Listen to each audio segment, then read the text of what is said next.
Let's talk about elves. They are the multi-dimensional forces behind energy and creation. Elves shape flow. They sculpt consciousness, beauty, and vibration. They don't exist in simple hierarchies.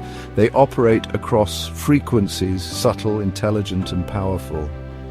There are two main types. Light elves, or Liosalfar, work with etheric energy, refinement, and resonance. And dark elves, or Dokalfar, who operate in depth, density, and shadow. They're not good or evil, they're complementary. Both are real, both are necessary. Some traditions confuse dark elves with dwarves. Others say they're just another form of ancient beings working underground instead of in light. But here's the core truth. Elves are not lesser spirits. They're architects of form, not servants of the gods, but creators in their own right. This isn't mythology, it's memory, and we're just starting to remember the truth.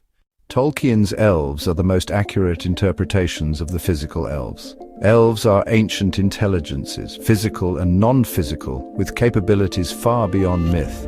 Physical elves were present during the late First Age and throughout the Second and Third Ages. In periods of lower density, their form could interface directly with this environment. They lived in regions now altered by time and resets, areas of high energy, often near natural grids, mountains, and ancient forests. Their presence was not local to one culture or continent. Traces appear in pre-Celtic Europe, pre-dynastic Asia, the Americas, and polar regions now hidden or destroyed. They left as the realm's frequency dropped. When human consciousness fell, the environment became too dense and fractured for their form to remain stable.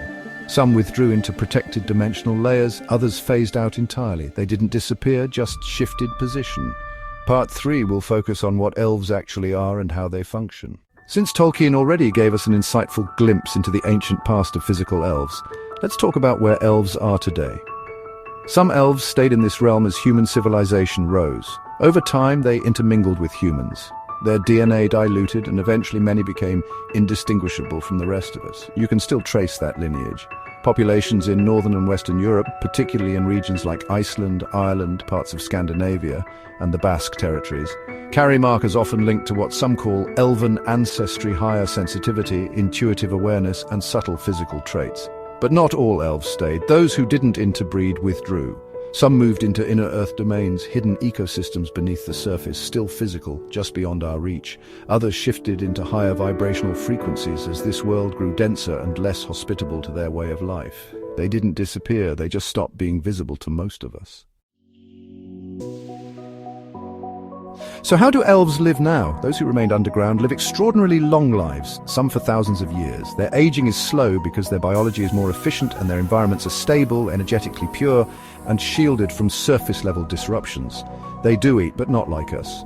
Their food is energy-dense, cultivated fungi, minerals, structured water, and vibrationally charged substances that nourish at the cellular level.